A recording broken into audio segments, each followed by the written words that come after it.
Once in a while, I speak to individuals that really mark and define the person that I am today. And in this current period, a festive period of Christmas and the holidays, I want to share with you a story that really made a big difference for me. Let me introduce you to John. Ho, ho, ho, ho, ho, ho, ho. From money savvy and entrepreneur to actually giving his time now for kids, adults during the holiday season. I encourage you to smile and pay close attention as you continue to listen to the remaining of the story. I've got kids that have come see me 4 years in a row now. I'm on the fireplace mantle in their tree. I'm in their albums. And I just one day, one time with the kids, and I'm like, I got to do this.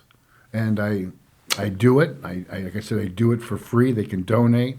I do it every year. They line up by the families by the hundreds for hours and hours. They can let them crawl over me, take great pictures. Let mom and dad take the pictures they want. Got the Twin Peak Mountains. And if they want to donate, they can. And if they don't have any money, that's okay, because I don't want any children not to see Santa.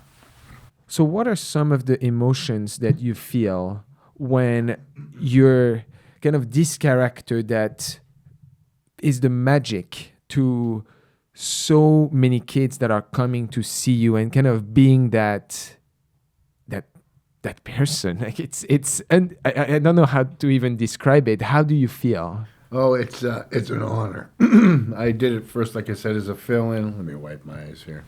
But when you get to sit with the kids for real and see them bring you their letters, their inspirations, you don't want to let them down. They write a letter that says, my dad got laid off, my mom's sick, we were told we're not having much of a Christmas, but I got to come here and see you, and I just want my mom to get better. I just want my mom to get better. I'm not asking for a book or a toy. Just want my mom to get better. Yeah. So I'm there for them. I love the kids. They come up. They bring me their letter. I let them sit on my lap. We go over their lists. I said, well, we're going to list. You guys can take pictures. And I talk to them. They pull my beard. I say it's going to snow tonight because you pulled my beard. My gosh, I mean, they ask you everything. And these kids are, the second year I did it, it was just magic. Because I seen them last year. Wow. And they remembered me. And now they've got their letter, and they can't wait to come up and talk to me because they know me. And to them, they're real Santa Claus. And this is my fourth year. The twins, I'm going to see the twins. I keep saying about the twins. But these two little girls, I've been seeing since they were 3. They're like 6 or 7 now. They're little girls, not little babies, And so, you see these hundreds and hundreds of families, and, not to be able to see a Santa Claus, that'd just be just wrong. When kids come, I'm doing this Brownsville, they don't have a Santa, and I volunteered for them. They're all volunteers. They're a great group of people. We'll probably have 2 school districts, 800 or 900 kids show up with their parents. 800 or 900 kids? Oh, yeah. And so, we're hoping for the thousands. They asked me to contract with them for years. I said, well, 1 year at a time. I made them go buy a mailbox and paint it red and put North Pole on it and put the flag up to put it beside me. And I said, because at all my venues, I put out there early on for everybody to know. Everybody that's going to come already knows where I'm at in December. Because I want them to know the kids can write their letters down, what they want to say to Santa, and I will sit down, me and Quincy, my number 1 elf, and we read every single letter and return it. And they get a return from the North Pole from Santa. So you're taking your time. Oh, they put and now kids now that I've been doing this for years, almost every child's got so how many letters do you end at the end of this? Hundreds and hundreds. We'll sit for days. We tell them we got to have 2 weeks because we can't read that many letters in that short a period of time. But we want to read every one of them. And we'll sit and cry. Because like I told you, it'll say my dad got laid off, my mom's sick, they've already told me we're not going to have a good Christmas. I'm not asking for anything, just mom to be healthier. Yeah. And then you got to return that letter. What do you say? Exactly. And that's just one example. So we'll take weeks of agonizing reading these letters because some of them are very personal. Granted, 70% of them are, I'd like to have this, like this, I've been good.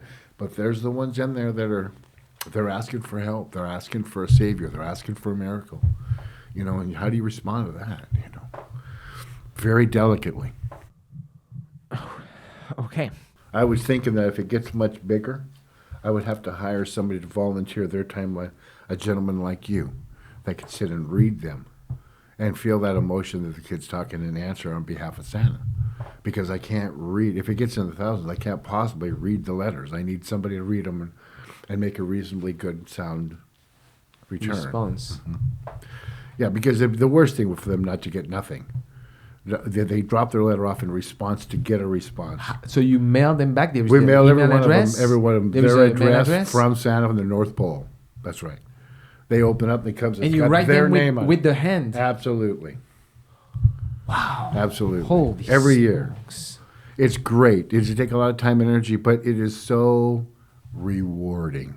Not financially to do that, but rewarding. I see. I guess, when you want to be Santa, it's not just about, being that person just physically. I think it's also around kind of all the magic that surrounds all of this. And, you very well respect that as well. Which I is have awesome. I have some elves, and the elves will get some first names from the kids, and they'll drop their names to me, not on every child, but they'll go, "This is Eric and Sarah."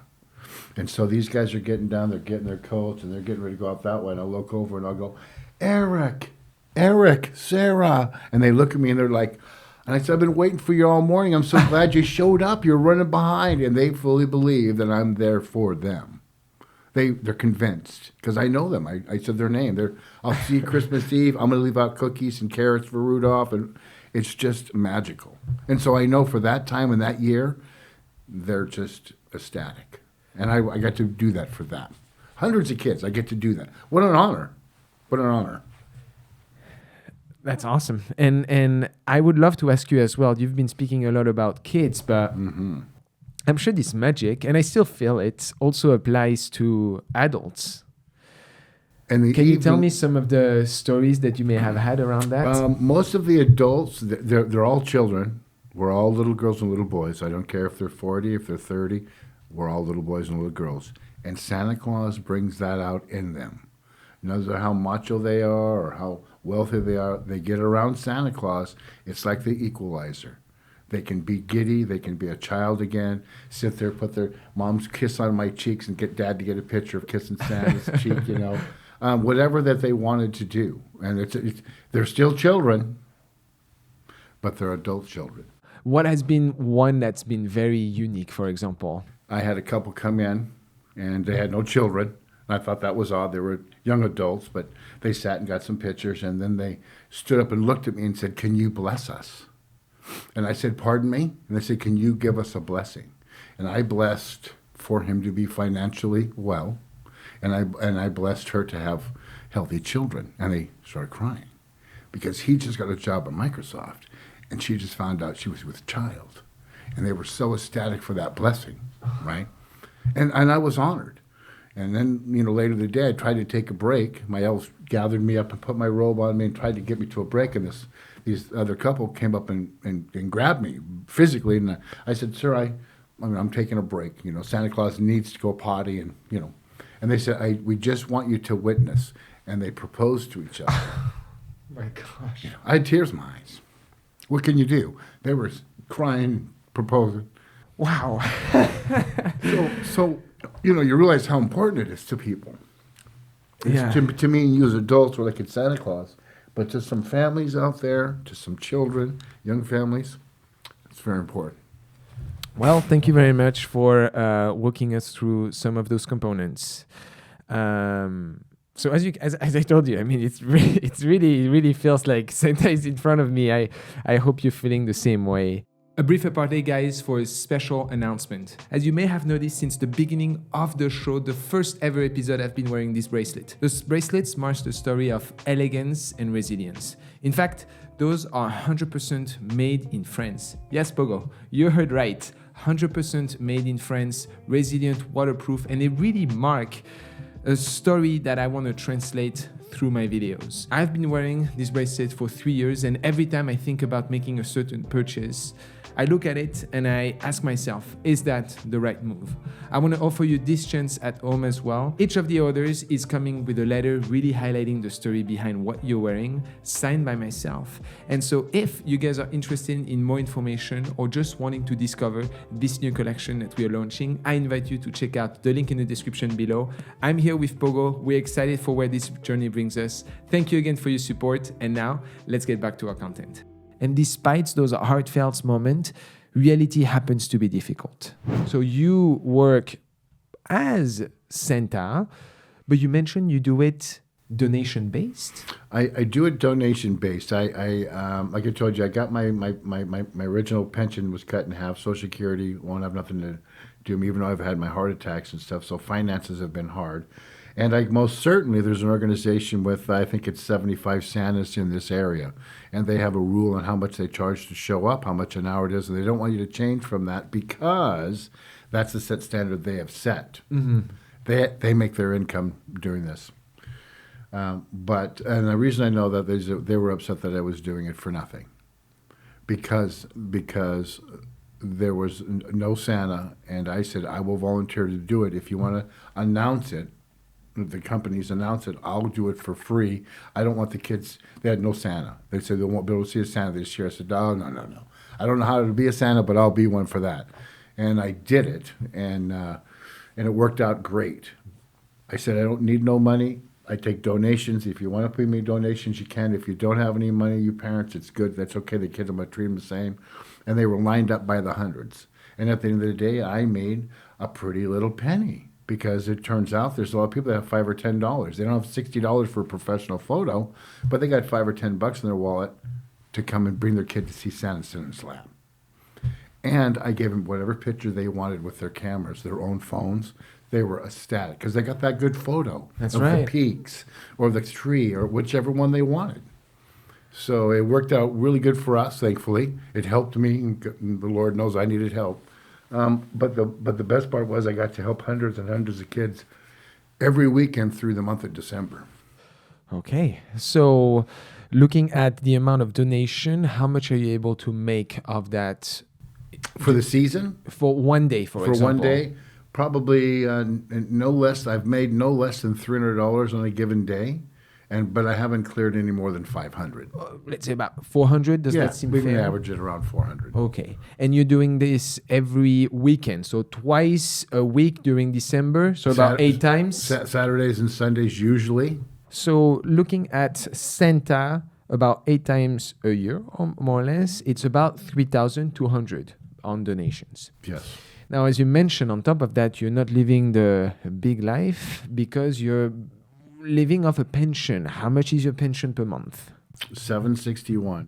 Oh. I do work for a gal that lives 2 places down from me. I watch her dog for her during the day and give her a ride to work. How much does she pays you per week? $70 a week. You're very nice. How many days a week do you keep the dog? Monday through Friday. Oh my gosh. Well, I'm retired. Yeah. And I don't want the dog to be there by themselves. So the dog can be sitting there all by themselves all day, every day, or they can hang out with me. I'm not going anywhere. I said, I can start, the joke now is I say, you rent your dog for $70 a week as a sleeping partner at night because the dog lives with me. The food's over here. The snacks are over here. I take care of the dog, and she loves me. But I couldn't, if I'm there, there's no reason I can't have the dog with me rather than sit by herself all day long. And if the owners wanted to give me some money on the side for it, then everybody's happy. Nice. About 50% of you watching are not subscribed to the channel. And as you know, we are all about changing people's life. In fact, 43 individuals this year that have come to the show have significantly improved their financial situations. If you want to be part of the journey and support us, my goal is to reach 50,000 subscribers by the end of this year. Can we make it happen? I count on you. So click subscribe right below. That's it. Yeah. Okay. So that brings your monthly income net at 1,080. Yes. So per year, you are making around... Just over $12,000. Yeah. Let's now look at your assets. So you've been providing us with your statements. Thank you very much. You have on your checking account $20. That's correct. It's near the end of the month. That's right. And you also have a saving account with $5. That's correct. Do you have anything else? I own my own car. You own a car. Okay. What do you own? I drive a 1998 one-wheel drive Jeep Cherokee because it's from California, but I got it at an auction really good price because it is only one-wheel drive, really. One-wheel drive. It's not... It's No, like, but it looks like a normal Jeep Cherokee, so nobody really knows that unless you drive it. And it does sit about 3 months out of the year when it's icy and snowy because it won't move itself out of its own tracks. Oh my gosh. Okay. That's it. That's all I own. Looking currently at 61 years old at your total amount of assets, assuming the value of your car of $2,500, is at $2,525. You don't have retirement funds neither, right? I'm sorry, I forgot to ask. A what? Retirement funds? No, my retirement fund is my pension. And was supposed to, but I don't have a fund for it. No, I never have a fund for it. You never put money for retirement? Well, throughout my working career, we would take $1 for every hour that I worked and put into a savings account. Okay. And that was so that every single year that would add up. But I ended up taking that money, which added between $1,800 and $2,200 a year, depending on how many hours a year you worked. I would spend all that on Christmas on my family, immediate family, my kids, my grandkids, Christmas tree, lights, whatever. And that would go towards the holidays so that I wouldn't rack up a big bill for the holidays. Everything was paid for. So you've always been in that kind of holiday spirit all your life? All my life. It was my favorite holiday. But walk me through what happened for many decades that there was no money that was put on the side. Something must have happened. I had 40 employees in 3 stores in 3 cities, and I was rocking and rolling in my day when I was in my youth, my younger days. But, and then the recession hit. And that was the first store in 9 months. I had to close. The very first store was the last store I opened. Then my second store that I ever opened, and it was the first one with a drive-through, we closed it. And then my really hopping store just paid for itself. But I already had other issues that I owed money on for my other 2 stores. And then it was just a big bankruptcy. Just lost everything. Oh, you lost everything. My house on the water, my rental properties, my cars, my expensive cars, Volvos, Land Rovers. So you used to. But I did But I did pay every one of my employees. Every one of my employees got paid, because businesses will go out of business and won't pay people their own money to all their employees. We squared up everybody. We didn't pay our taxes, and the government didn't like us for that. But all our employees were paid and taken care of, and that was first. Wow. Holy smokes. So you went through all those events, and today you're landing with $20. Yes. So let's move on to our next segment now, looking at your expenses and your debt. Let's start first with expenses. I like to start with a fairly basic one. Your rent. How can you afford to live in the Seattle area with $1,000? Well, I live on a yacht, a boat. You live on a boat? I live on a boat. That's interesting. That I don't own. That's not mine, and I don't pay the boat payment on it. But I keep up on it, and keep a mold off it, and keep it washed and cleaned up, so I get to pay a cheap rent there. And that includes my utilities, parking, my mailbox, even some bathrooms that are stocked and clean, so I can shower. I don't have to use my own boat for those purposes. And it's a private marina, and it's undercover, which is a 5-year waiting list to be undercover in fresh water. So it's a really nice arrangement. I have my cat. It's a solitary life. But me and my cat get along really well. Cats don't need a lot of attention. And when they want it, they want it. When they don't, leave them alone. And we're good with that. But my rent's $733 a month. I make $761. I need a couple of rolls of quarters for laundry, and then the rest goes into my gas tank. Good to see you. Great to see you again. Come aboard. Excellent. Come to my palace here. This is what you would call the dining room area. Settee, this is my couch area, dining area right here. The table does flip out both ways. This is a bar. and the captain chair rolls out Wow. right here so that we can have more of a family setting of 8. This is the galley fridge. All my drawers, silverware, etc. My water pump on and off, my oven on and off for my gas control from up above. And I see that you've been baking for us. That's very nice. Romain with like a cinnamon roll and some milk or something, you know. Back here we did the bedding. It's just set up to be made up as a room to sleep in. It's called an aft cabin. It's an aft stateroom. It's fully bath, shower. You can go down in there. Wow. Let's see if she'll just fire up for you. We got to put some juice to it. Wow. Oh yeah, it's going. Very nice. So your expenses are pretty much gas, about $100 on that one-wheel drive Jeep Yep. For the month. for the month. Then I see some That's expenses. because gas is $5 a gallon. It's I mean, ridiculous. in Seattle, you know. Then I see some expenses around your laundry. It's $2.50 to wash and $1 to dry, so it's $3.50 to wash a load. And you got to do a load at least every week. You got pillowcases, bathing towels, dish towels, your own clothes. So you have your gas. This. You also have your pet. I do have my cat, and Do you have pet insurance? No, I wish I did, but I can't really afford that. I can afford to feed her and have some snacks for the month, and that's about it. And then you have food. And I know you don't know this, but and it's kind of embarrassing to say it, but I'll say it for all the people out there that don't know. The food banks. I go to the food bank. Okay, let's talk about the food bank. It's when I first went to the food bank years and years ago, the first time in my life. You went in, you presented yourself, they ID'd you, they went you some paperwork, and then a gentleman went back there and on a pallet and loaded up bags of groceries and palleted it out, and you got to pick whatever he picked, okay? And I cried the first time they did that for me because I got 2 bags of food and I had nothing at home and I was starving. Didn't even know I could go to a food bank.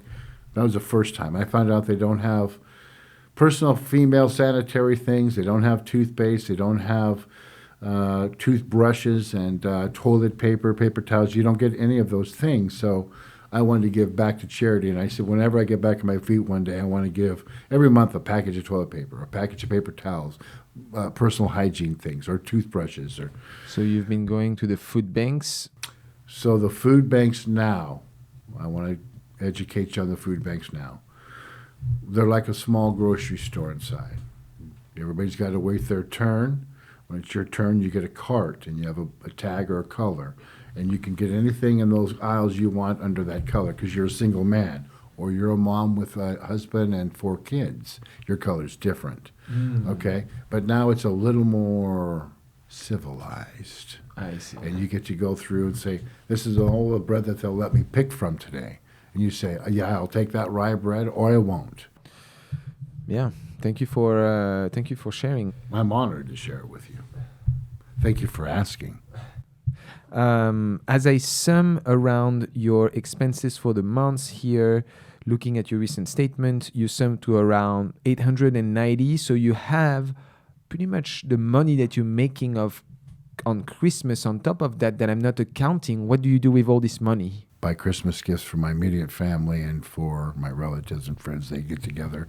25 people get together, so I will be broke after it because the money that I receive out of donations, I spend back on Christmas. You don't show up to dinner without something, so you want to bring a pie you made or some meat. You got to bring something to be part of the family and fit normally in. You got to bring a white elephant gift so you can sit with the adults. So the extra money I earn will be for that, and I'll be grateful that I had money to buy the people I wanted to buy a gift for and to celebrate Christmas with those people. They don't know that I spent the last bit of money I have on. They don't know that, but they don't need to know that. It's okay. They go home and everything's fine. They go home thinking everything was great, and that's great because that's how it should be for the children. I see. Okay, so I do take a dinner plate home with me though, wherever I'm eating at. Some extra ham or something. Okay. What is very nice to see though, right now is, my friend, you have $0 of debt. That is correct. I don't have any debt. What is your credit score? I haven't checked my credit score in 10 years. I couldn't tell you. What do you mean? You don't use credit score anymore? I don't use credit because I don't buy anything on credit. I won't buy a car and have a payment or TV. I don't use credit cards. I don't use any of those things. And it's very hard to secure anything like that because you have a limited income. And once they discover that, first of all, they discover that you're retired, you don't have a gainful job. Then they add up your retirement, which is never going to be huge anyway. And then they look at your bills and go, you're a risk. You're just a risk because you're old now. Right. I thought I'd be financially independent when I was this age. I thought I could give to my grandchildren. I thought I'd have property to give them and things to will away. I had all of those things in my 30s, but I've lost them all. I don't have anything to give anybody. Just a hug and some wisdom. And if I can sit with the kids every year and make their life a little bit better, what's the harm in that? What's a little love? We could all use a little love in this world. That's right. This may be the last Christmas for my mom, and I'm thinking about if she's actually she won't know till the day of, but if she's actually going to go to the family function, I'm coming to Santa Claus. No way. Oh, yeah, absolutely. It's her last Christmas. I'm going to be Santa Claus coming with my bag. Ho, ho, ho. I'll have her gifts. Probably my sister's gift, my brother's gift, everybody's gift. Tootling right there, because it's her last Christmas, man. And everybody will have their cameras. It's a special moment. If she can make it through Christmas, so we're going to make it special. I'm going to, for sure. With such an impactful background, I decided to sit with John and really put a plan together specific for him to get back on track. Not only that, but at the end of the video, upon working on the editing, we decided to go one step further and creating a GoFundMe for John. Hey guys, first I want to thank you for watching the video if you've made it till here. Also, as we were going through the editing on that video, we thought that it would be great maybe to start a GoFundMe for John, or also known as Jolly Old Santa.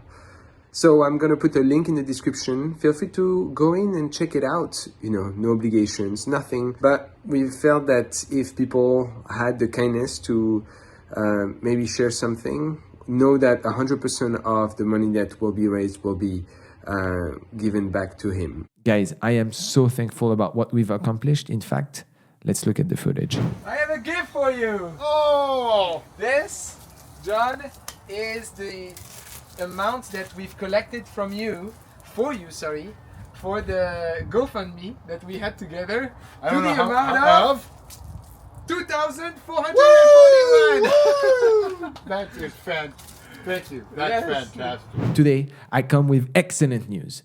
John has been able to catch up on his bills, mostly thanks to the donations that you guys have been making. He's still working through some of his health complications, but what I can tell you, though, is that the moment that we had together here sitting on that chair was really defining for both of us. This season is again sitting as Santa Claus, helping children and families by the hundreds.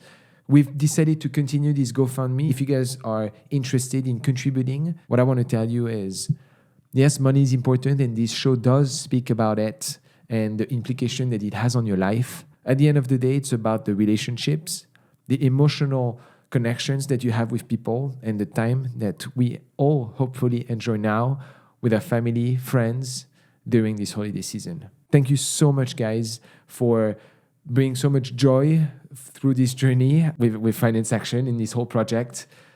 I hope that those stories impact you the same way that they do for me. I'm very excited about what's happening for us in the coming year. And before I leave you, someone actually has a message just for you. I can't wait, December 1st today, to get out there and see all these families and kids. Really. Love everybody. Thank you for everything. Ho, ho, ho, ho!